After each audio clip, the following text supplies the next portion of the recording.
Olá, boa tarde. Meu nome é Sara Jolie. Eu sou aluna da Universidade 9 de Julho e eu estou entrevistando a professora Haline. Ela vai falar um pouquinho sobre ela e depois começamos com as perguntas. Olá, eu me chamo Haline, eu estou na área da pedagogia, já fazem 10 anos, né, que eu exerço a profissão de professora.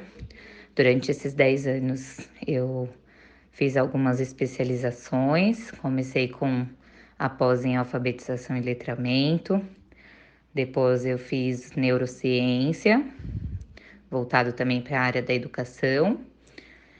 Depois eu também me interessei em fazer fonoeducacional, né, por conta da questão da linguagem, que está no nosso dia a dia aí da educação. E também como eu trabalhei um tempo na parte da coordenação, da gestão, assistenciando a coordenadora, eu fiz uma pós em gestão escolar e orientação educacional.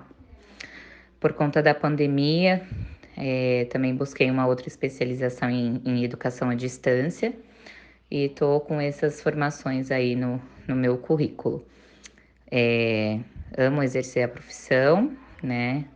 Essa é uma profissão que foi de encontro ao que eu estava procurando.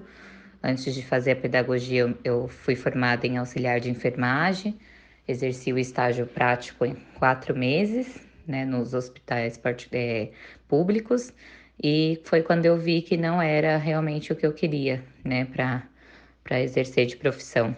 Então foi aí que eu embarquei nessa grande aventura que é a pedagogia. E estou muito realizada, né?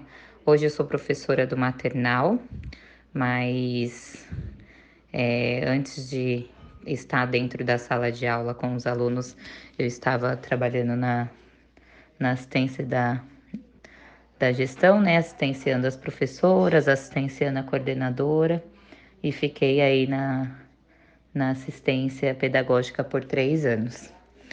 E agora retomei, né? O, Agora para a sala de aula, que é também a minha paixão. Amei a dinâmica da gestão, de estar também, né, na parte de lidar direto com as professoras, com os pais. Essa parte da assistência para mim foi muito boa. Eu gostei bastante, é uma área bem dinâmica e é uma área que eu voltaria também, tá? Mas hoje estou muito feliz e satisfeita dentro da sala de aula. Começando a responder as perguntas referente à entrevista da aluna Sara. E a primeira pergunta é: quais são os princípios para os pais escolherem uma creche para os seus filhos? Bom, sou mãe, além de ser pedagoga, e o que eu acredito e o que eu vejo no dia a dia é que os pais precisam encontrar segurança onde eles vão deixar os seus bens mais preciosos. O meu olhar pedagógico, ele volta para outras questões, mas vendo como mãe, quando os pais eles deixam as crianças numa idade, né, de creche na escola, primeiramente é por necessidade, muitos precisam trabalhar e por conta disso procuram a creche, né, para deixar, mas a importância da creche tem um outro embasamento, né? Mas a preocupação dos pais é que tenham pessoas ali de confiança, que vão alimentar, que vão maternar essa criança, né? Que vão cuidar, que vão zelar, dar amor e carinho para suprir essa ausência aí dos pais. Mas na próxima pergunta vou responder a minha opinião pedagógica em relação à importância da creche.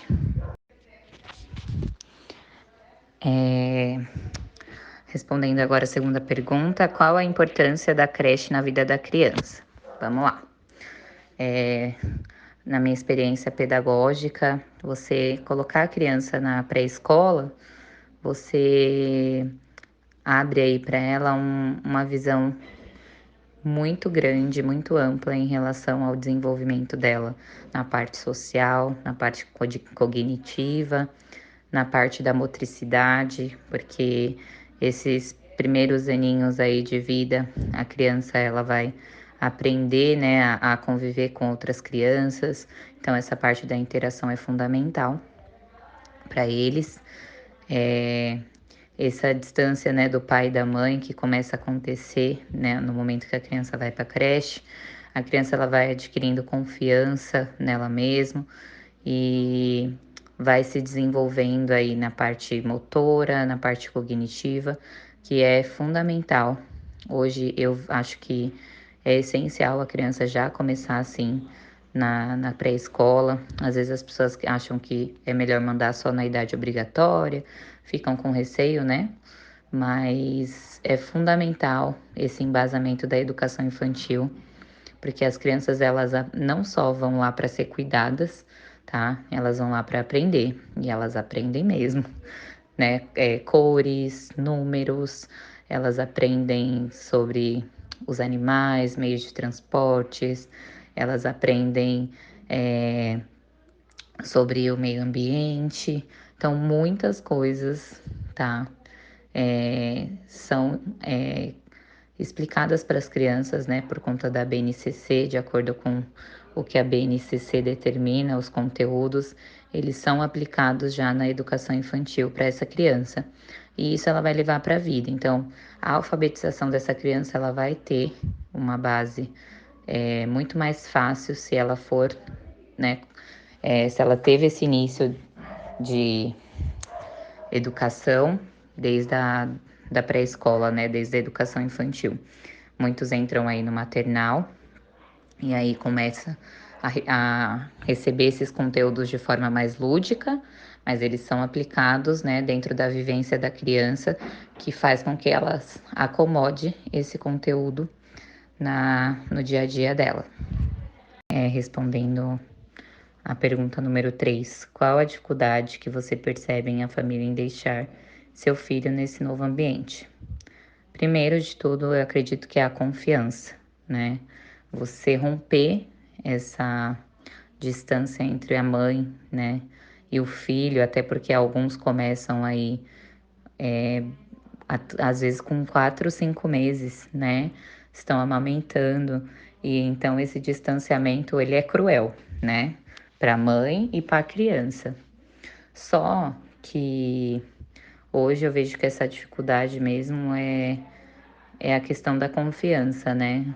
A gente escuta algumas coisas que acontecem em televisão, então os pais estão cada dia mais inseguros em deixar as crianças na escola por conta desses acontecidos, né? Mas eu, como professora do maternal, o que eu vejo sempre é aquela questão do cuidado, comeu, não comeu, dormiu, não dormiu, tá brincando, tá brigando, tá mordendo, por que que tá mordendo? O que que aconteceu? Bateu em quem? Apanhou de quem? Então, assim, aquela super proteção mesmo, né, da família, de querer estar ali no centro, né, da situação, de querer tomar conta da criança mesmo, que é o instinto mesmo da mãe e do pai. Então, hoje eu acho que essa é a dificuldade mesmo de você deixar uma criança nessa idade. Pergunta número 4. Qual a importância das auxiliares e estagiárias para os pais na educação infantil? Bom, elas são fundamentais para os pais e para as professoras também, porque são o nosso braço direito, né? Esse suporte que a gente tem no dia a dia, né, com elas, para ter essa interação, essa afetividade, os cuidados, né, com as crianças, eles são os nossos olhos, né? Estão ali caminhando junto com a gente, tendo todo o zelo e cuidado com as crianças. Então, é fundamental ter uma pessoa dando esse suporte para a professora dentro de sala de aula, em todos os aspectos, físico, social, motor. A gente precisa, sim, desse suporte da auxiliar, que é uma bênção no nosso dia a dia como professor. Pergunta número 5, referente à pandemia, como foi as brincadeiras, né, em relação ao uso da tecnologia com as crianças menores. O que foi utilizado, né, no maternal? os conteúdos que nós deveríamos aplicar, né, na forma presencial, eles foram transformados aí em aulas, videoconferências, muitas vezes, né, ao vivo com a criança.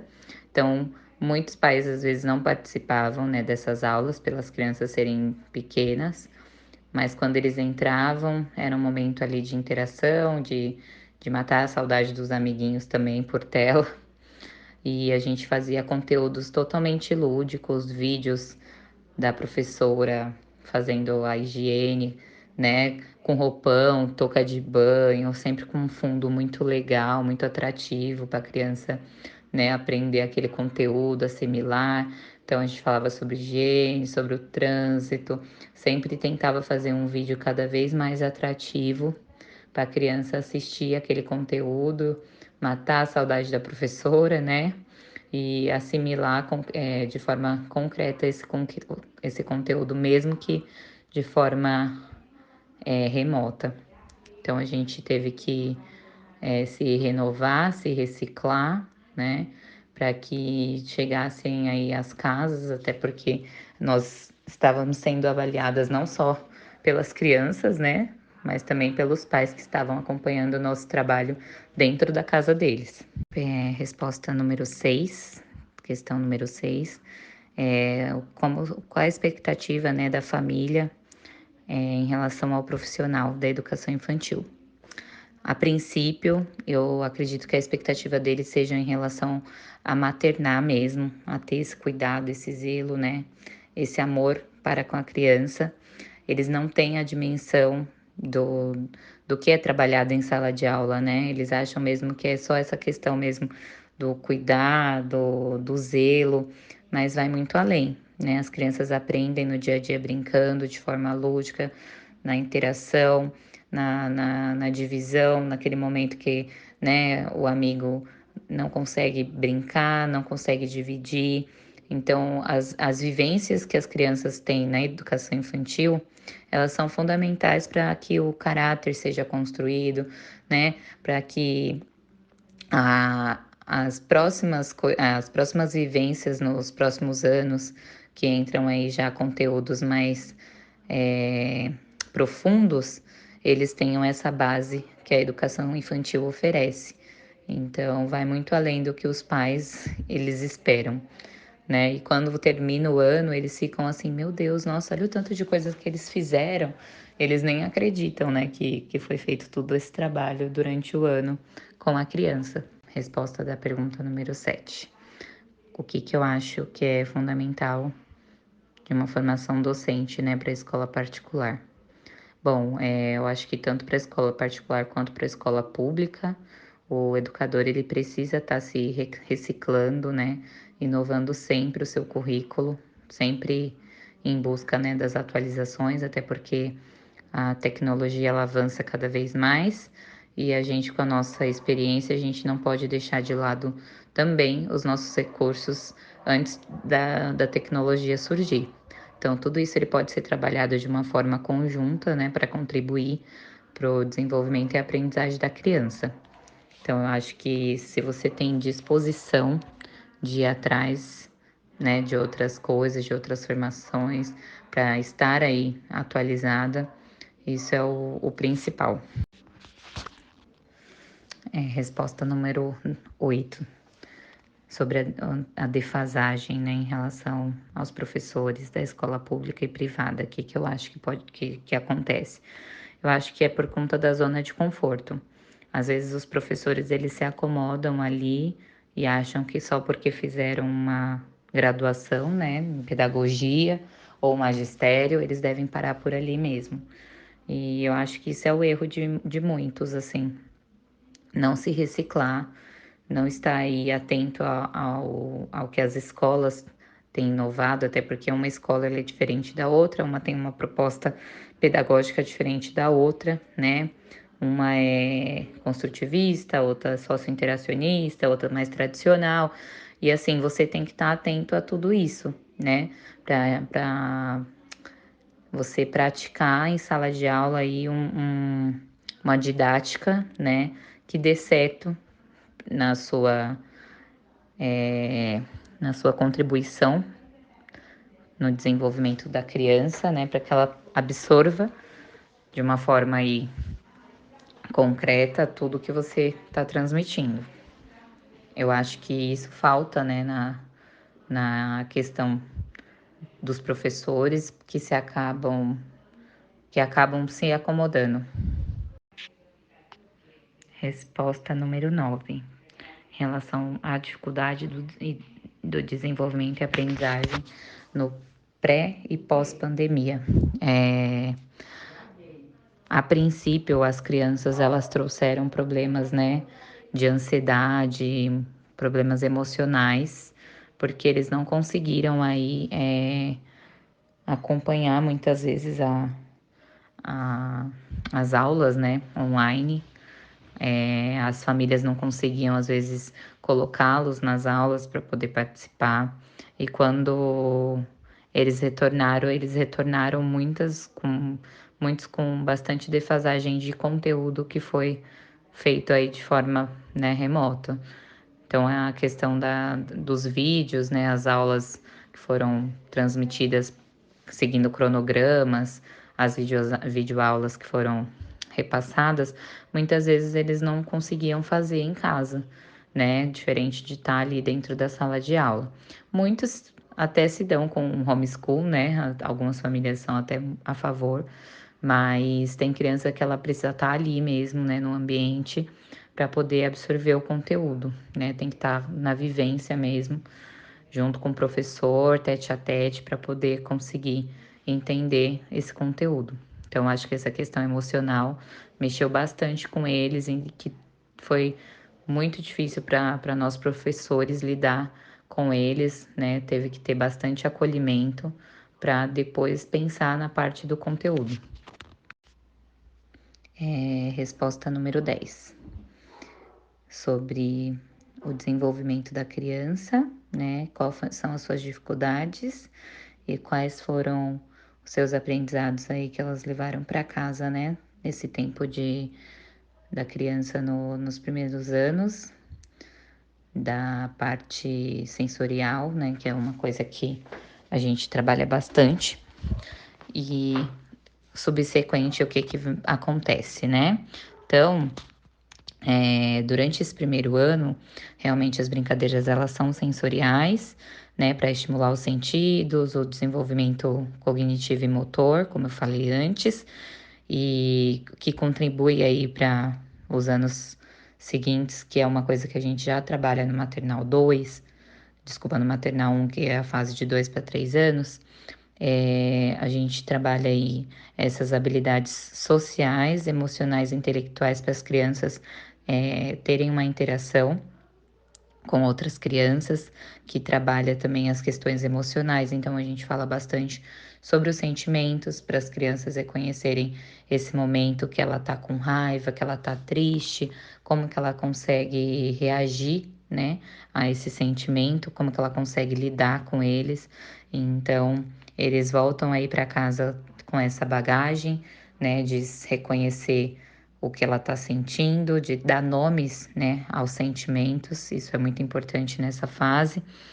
E eles também acabam tendo um desenvolvimento melhor na linguagem, né? Eles vão adquirindo aí, aprendendo a formar frases, né? A falar de uma forma mais coerente, né, com a idade, porque às vezes eles estão falando palavras curtas, e aí eles começam a falar corretamente, né, as palavras, a pronúncia. Eles conseguem também nessa fase, que é uma parte muito importante para a criança, resolver, né, os próprios conflitos. Às vezes tem conflito, né, com os amiguinhos, que é um boneco e o outro que é o mesmo boneco. Então, como que a gente vai resolver isso? Então, a gente também trabalha também essa resolução de conflitos dentro de sala, que é uma coisa que eles vão levar para a vida, né? E isso também ajuda na questão da adaptação com as pessoas de fora, né? Então, eles acabam interagindo positivamente com os outros, né? Que estão fora da sala, além dos amiguinhos. Eles começam a ter uma facilidade aí para interagir com outras pessoas quando tá com a família. Então, a escola ela tem esse papel fundamental. E caso a criança, né, cada criança tem uma, né, a gente tem um olhar diferente para cada um, e então cada um tem uma dificuldade, né, e tem alguns fatores que pode ser, né, influenciado, que faz com que a criança não atinja essas coisas que a gente quer. Então, a gente precisa investigar, saber como tá o ambiente familiar, a saúde, né, para a gente saber se tá tudo alinhado aí nessa questão, junto com a parceria escola-família, sempre. Resposta número 11. Qual é a importância de uma boa gestão na educação infantil? Você ter um gestor, né, que vai te auxiliar, que vai te instruir, tirar suas dúvidas, ele é fundamental no dia a dia, porque ele ajuda a gente a ter um desenvolvimento integral, né, na infância das crianças, para a gente poder fazer um trabalho aí é, completo, né, ter ajuda, né, o estímulo do professor, porque quando você tem uma gestão aí que contribui, né, com a parte do projeto político pedagógico da escola, você tem um estímulo, né, em relação ao que você está aplicando. É, então, uma boa gestão na educação, ela vai preparar os professores para fazer com que eles façam o melhor com as crianças.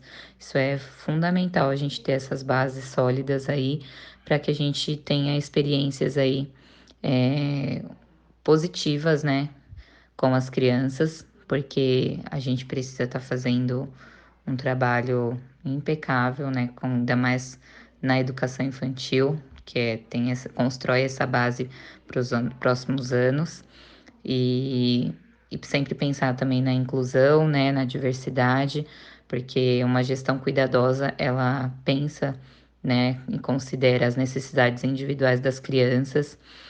Então, a parceria com os pais também, né, em relação à gestão é fundamental para que a escola seja um sucesso, né? E as crianças elas tenham aí esse essa educação aí completa, né? Então, a educação infantil ela é uma base, né, para que as crianças tenham um desenvolvimento assim bem sucedido, criando um laço, né, para sempre no futuro. Então, a gente sempre vai lembrar da educação infantil. Essa base aí que é construída nessa primeira infância, ela é fundamental. E você contar com esse apoio do gestor para que você faça esse trabalho, ele é enriquecedor. Resposta número 12, sobre as melhorias, né, que eu acho essencial para a educação infantil. Eu acredito que a gente tem que ter abordagens inovadoras, né, para as crianças, porque elas estão em constante evolução e a gente tem que promover essa aprendizagem, né, de uma forma ativa, focando aí no desenvolvimento socioemocional da criança, porque a gente precisa reconhecer as habilidades, né, o desenvolvimento socioemocional. Então, estar atento aos conflitos, né, que as crianças têm no dia a dia. Às vezes não quer entrar na sala, então qual é o motivo? Ter um olhar cauteloso, cuidadoso, né, ter empatia, fazer com que um ambiente ele seja seguro, né, para essa criança, para que ela fique mais confortável possível, que esse espaço seja um espaço realmente de acolhimento, né? Em relação também às práticas da tecnologia, a gente utilizar de uma forma sábia, né? Porque o uso de telas também ele é prejudicial, né, para as crianças, então a gente saber usar, né, com sabedoria esses recursos tecnológicos que estão aí cada vez mais avançados. Pensar também que a nossa sala é uma sala mista, cada criança, né, tem a sua necessidade e a gente ter sempre um olhar aí, né, de diversidade, um olhar inclusivo para todos, porque a gente vive aí num mundo, né, com muitas culturas, com muitas crenças. Então a gente precisa também estar apto a lidar, né, com todas essas situações. Importante também a questão da escola e família, né, que esse laço seja cada vez mais fortalecido, né, a colaboração dos pais, reconhecendo, né, que sem o auxílio e a parceria deles a escola não funciona, então isso é fundamental também. Tornar o ambiente, né, nessa idade extremamente lúdico, para que as crianças elas tenham prazer, né, de estar ali, de se desenvolver, de fazer coisas diferentes, né, ambientes estimulantes, né, e a parte, né, de que nessa fase não é obrigado ainda essa questão da avaliação, mas que a gente tenha sempre um olhar cauteloso, que a gente tenha esse olhar cuidadoso, para que a gente possa ver a necessidade de cada um, né, diante de tantas inclusões, que a gente possa ter esse cuidado no olhar, né, para poder trabalhar isso já desde cedo com a família. Então, que a gente possa aí adotar novas diretrizes, né, para poder evoluir cada vez mais e atender às necessidades de cada criança. Obrigada pela entrevista maravilhosa, professora Haline. Obrigada também pelo tempo de todos. E essa entrevista é da matéria Educação Infantil, Berçário e Creche.